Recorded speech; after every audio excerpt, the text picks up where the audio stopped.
Hi, my name is Sierra Hammond, and this YouTube channel is pretty much just about what my family does.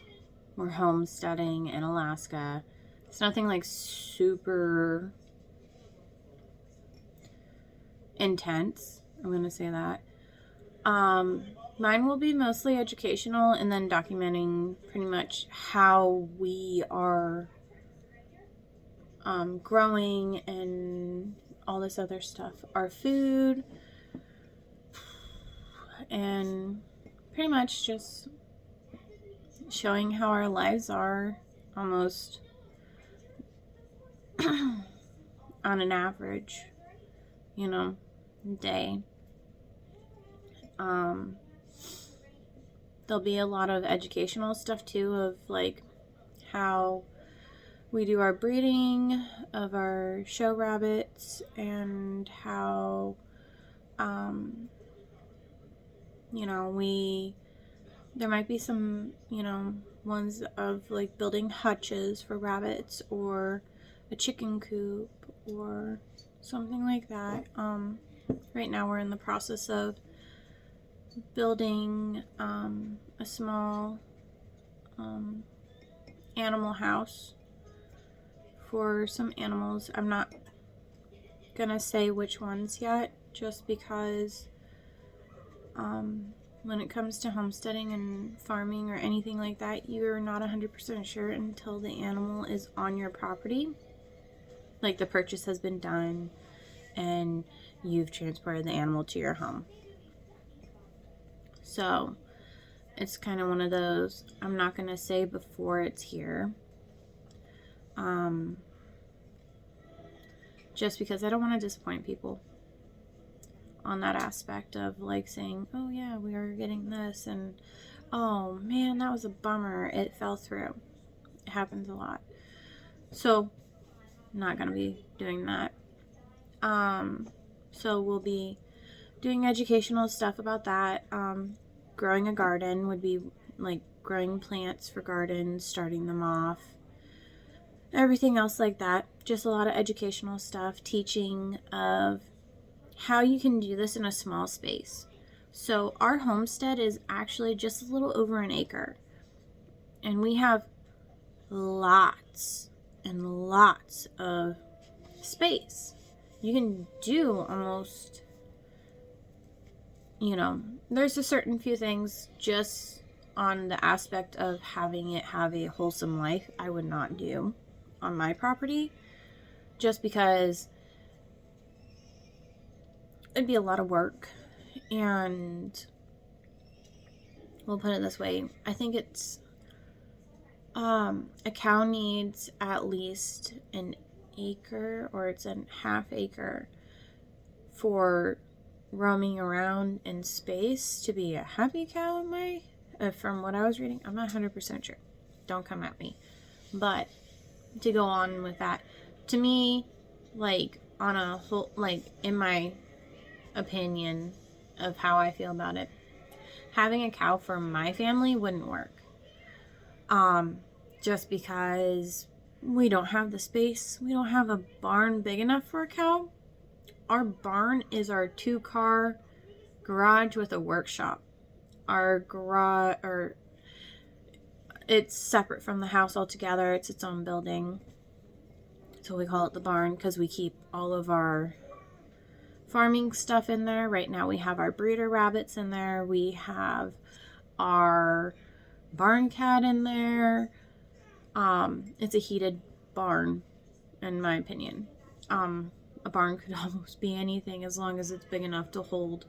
Like, yes, we could, if we really wanted to, and I really don't, we could have like a horse in the garage barn. I don't. Mainly due to the fact of I have a child that'd be obsessed with the barn then and want to be in there 24/7. So that's a no. Feed is pretty pricey up here for animals. So it kind of puts you in a tough spot. of what you're going to do for animals. For a urban homestead, urban is just, you are in a city environment.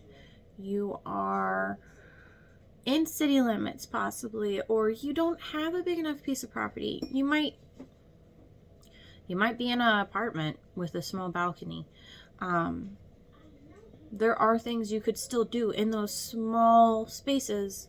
That is homestead. That's part of a homestead lifestyle. I'm not saying have 3 rabbits in your closet. Don't do that. Your apartment would smell, and you'd be cleaning cages every day. But it's kind of one of those, if you want to do it, you do it. But some of the things I'll be showing is stuff like little planter boxes that you could have on your front porch, or even in your house with a grow light. Growing tomatoes, determinate tomatoes, and having your basil and oregano and all the things you need for, let's say, you can call it the Italian garden, whatever, if you catch my drift on that. There'll be a lot of just videos, like I might do some of like the chores. You can see what it's like. But right now, with how dramatic our temperatures are, I don't want to do the chores, but I got to. You got to go outside when it's -20 or, below that. And I'm talking about Fahrenheit. We're in Alaska. We've had a lot of -15 Fahrenheit over in our property. Like on our property, that's the temperature. And I'm layering up and running outside with buckets of water and trying to feed and water all the animals as fast as possible. None of our animals have heated housing. There's kind of a reason to it. For us, electric's expensive. Gas is pricey. Like natural gas, it's not that bad, but when you get a bill for November, that's $200+ just for the house alone. We didn't turn on the garage heater until December. Which I have relatives that have way higher bills than that. So I'm not complaining. I'm just saying, like, whoo, it kind of get pricey. Electric bills, like, almost $200 a month. So it all piles up, as you can see. So heating would just be a lot of money going to it.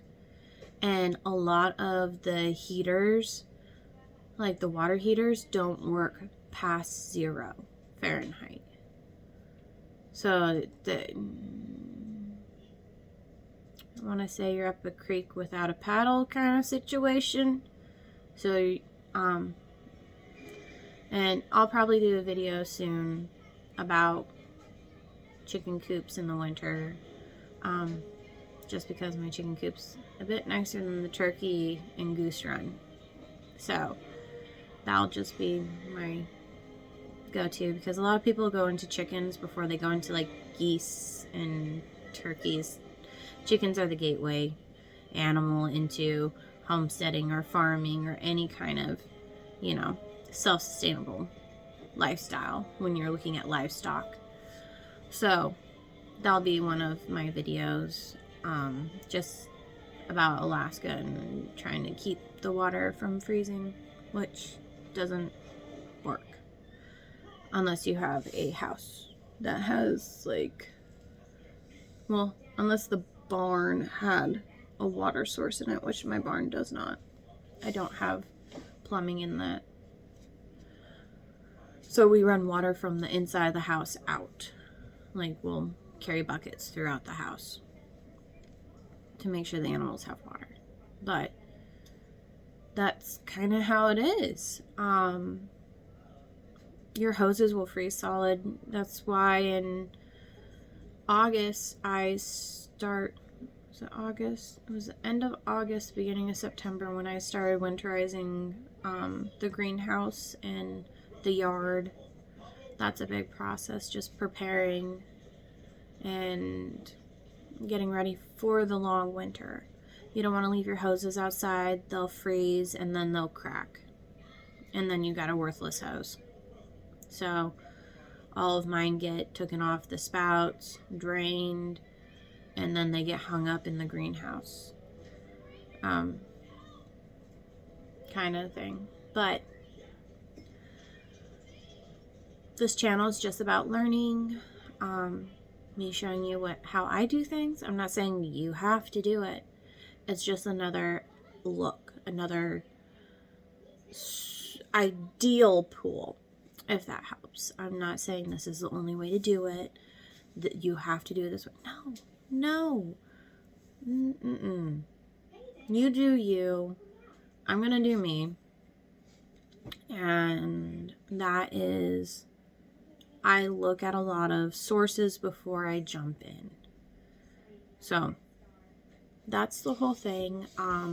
I will be doing some kind of like classroom teaching stuff. It's not really like classroom teaching, but it'll be like how to start certain seedlings. Let's, like, for example, celery. That was a learning curve for me, and that will be a video because I'm gonna have to start my celery soon in the barn for the summer, so I can get enough to last throughout the winter, because I went through the celery I grew on our homestead this summer already, and I'm just kind of like, yeah, I miss my celery. There's a big flavor difference when you grow it at home than getting it at the store. And it's not the fact that, oh, it's organic, it's going to taste better. To me, that's not what it was all about. It's all the time and effort you put into it, and it means more when your whole family can participate. To me, this is a big part of our family being together, is to do all the homesteading stuff, the farming stuff, go to I call it the animal or the farm swap. I've always called it the farm swap. I'll explain why later on down the road.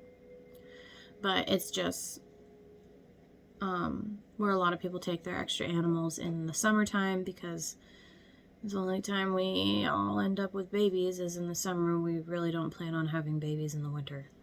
It's just too much of a headache. So, for livestock babies. But I'll be doing teachings of how to start certain seeds, from what I've learned, when to start them. A lot of it will be about gardening for a little while, just because I'm starting to get ready to go into that phase of starting my plants and getting them ready so they are mostly mature or fully mature by the time I can put them in the ground at the end of May and early June. So that's one of the big things, is you're planning, a lot of planning, and I'm going to explain how to do that up here in Alaska, and pretty much share our journey of expanding our garden into the field. And we have a small field area that we're going to turn into a little wonderland for me, I would call it, and just go through everything that we go through in our life of doing this, so people don't always think it's a big romanticized idea. It's not. There's a lot of, things that go wrong and all sorts of stuff. So we're going to be honest and share the truth with you guys about how homesteading goes and, all of the reality to it. So I hope you guys follow and, hopefully I can educate somebody. That is my hope of giving you guys knowledge and seeing how that goes. So I wish you guys a wonderful day, and bye.